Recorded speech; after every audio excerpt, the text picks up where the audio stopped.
Sa'yo'y iniaalay ang aking lakas at buhay upang maglingkod sa'yo, O Diyos, na nagbabagong buhay. At hindi ko iiwan ang iglesia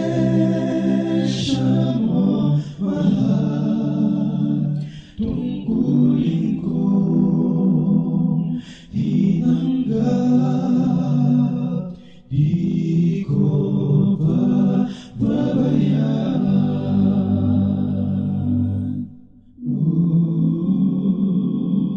At sa mga darating na pagsubok sa akin, o maging matatag sa tiisin, pasan pa rin ang tungkulin.